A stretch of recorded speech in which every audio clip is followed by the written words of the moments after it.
नमस्कार प्यारे भाइयों बहनों बच्चों। इस समय हम लोग श्रीमद् भगवद गीता के श्लोक ये है 14 और अध्याय है 18। तो हम लोग जानना चाहते हैं एक एक श्लोक में श्री कृष्ण भगवान अर्जुन से क्या कह रहे हैं और उससे हमें क्या सीख मिलती है। तो यह है श्रीमद् भगवद गीता अध्याय 18 श्लोक 14। तो इसमें श्री कृष्ण भगवान क्या कहते हैं, देखिए। अधिष्ठानं तथा कर्ता कारणं च पृथक विधम विविधाश्च पृथक चेष्टा देवं चेवात्र पंचमम।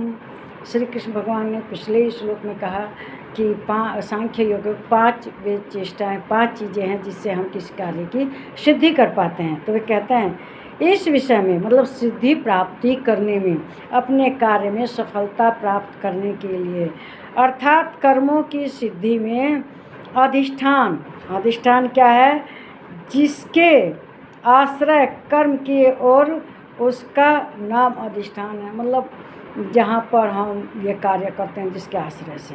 फिर कहते हैं और कर्ता काम को करने वाला तथा भिन्न भिन्न प्रकार के करण जो माध्यम है उसके कार्य के करने के, वह इंद्रियों के द्वारा कार्य करता है। साधन हैं उसके पास, जैसे प्लेयर अपना बैट वगैरह रखता है और फिर ये और कर्म कर किए जाते हैं जिसके द्वारा वह करण है। फिर कहते हैं कि ये नाना प्रकार के करण होते हैं, चेष्टाएं, और वैसे 5वां हेतु देव है। सब उपाय ठीक हैं, अगर भगवान ही सहाय नहीं होंगे तो कैसे होगा। भगवान का सहाय होना ज़रूरी है ना। पूर्ववत शुभाशुभ कर्मों के संस्कारों का देव है। हमारे संस्कार भी होते हैं, कुछ उसमें सहयोग करते हैं। संस्कार हमारे अच्छे होंगे तभी कार्य पूर्ण होंगे। तो वही श्री कृष्ण भगवान कहते हैं श्रीमद् भगवद गीता के अध्याय 18 के श्लोक 14 में, कहते हैं कि किसी कार्य को करने के लिए, सफलता पाने के लिए जो काम को करने वाला है उसे भी तटस्थ होना चाहिए और परफेक्ट होना चाहिए। काम को करने वाला महत्वपूर्ण है। फिर जिस स्थान पर कार्य हो रहा है वह भी महत्वपूर्ण है। और जिस साधन क्या है, साधन तो हमारी इंद्रियां भी हैं और जो हमें माध्यम मिले हैं जो इसके द्वारा हम काम करेंगे, तो कुछ ना कुछ तो रहेगा ही। मान लो कोई सिंगर है, उसको माइक चाहिए, म्यूजिक चाहिए और उसका कंठ भी अच्छा होना चाहिए। सब किस में आएंगे, साधन माध्यम में होंगे। और प्रयास, उसे प्रयास भी करना पड़ता है। उसकी चेष्टाएं, जो चेष्टा कर रहा है वह भी उसकी जो कारण है उसमें आएगा।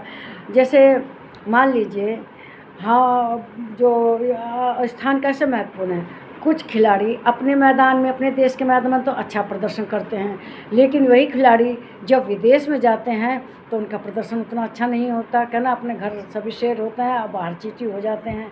तो वही हाल है। फिर जो इंद्रियां हैं वे भी कारण है। हमारी इंद्रियां ठीक होनी चाहिए। हम सिंगर हैं तो हमारे गले को ठीक होना चाहिए, तभी हम अच्छा गा पाएंगे। तो इस तरह से जो हमारे माध्यम हैं, जो हमारी आत्मा है, वह भी अपना अपना स्वरूप माध्यम के अनुसार बदल लेती है। अब मान लीजिए हमारी आत्मा चींटी के अंदर रहेगी तो चींटी जैसा व्यवहार करेगी। अब वही आत्मा जब हाथी के अंदर होती, हाथी जैसा व्यवहार करेगी। और वही आत्मा जब चीते के अंदर होती तो हाथी की तरह धीरे धीरे वह तेज सर्राटत है। तो आत्मा का जो माध्यम क्या है, शरीर है, तो उसकी भी अवस्थाएं बदलती रहती हैं। और फिर कहते हैं जब तक हम बैठे रहते हैं तब तक, मतलब किसी का मन रहता है कि मैं जब तक खेल रहा हूँ तब तक कोई खिलाड़ी उठे ना मेरी टीम का, बैठे रहो। अगर उठ जाएगा तो मेरा काम बिगड़ जाएगा। जैसे कुछ लोग कहते हैं अरे इसने छींक दिया, छींकने से मेरा काम बिगड़ गया। तो ये सब कुछ लोग कहते हैं आगे भाई दरवाज़ा बंद रहेगा फलाना जगह का बाथरूम का तो मेरा प्रदर्शन ठीक रहेगा, अगर दरवाज़ा खुला होगा तो ख़राब हो जाएगा। तो ये सब अपने अपने टोटके हैं। कुछ लोग मैदान में क्या करते हैं, जाके बैट को चूमेंगे, फील्ड को प्रणाम करेंगे। तो ये सब क्या है, ये देव योग है। देव योग से काम बनते हैं। तो वही कहते हैं कुछ काम तो अपने आप चलते हैं। जैसे हम बच्चे हैं, प्रौढ़ होंगे, वृद्ध होंगे, फिर हमारा खाना है, खाना खाते हैं, अपने आप पचता है, हम उसके लिए कोई क्रिया नहीं करते। और फिर बाद में राग द्वेष ये सब हमारे संस्कारों के अनुसार भी होता है। किसी के संस्कार ही होता है कि वो अपने काम में दक्ष होता है। और फिर सबसे ऊपर देव योग भगवान हैं, भगवान सभी कार्यों की सिद्धि में मदद करते हैं। अगर मेरा वीडियो आपको अच्छा लगे तो लाइक कीजिए, शेयर कीजिए, इस पर कमेंट कीजिए, मेरे चैनल को सब्सक्राइब कीजिए। नमस्कार मेरे प्यारे भाइयों, बहनों और बच्चों।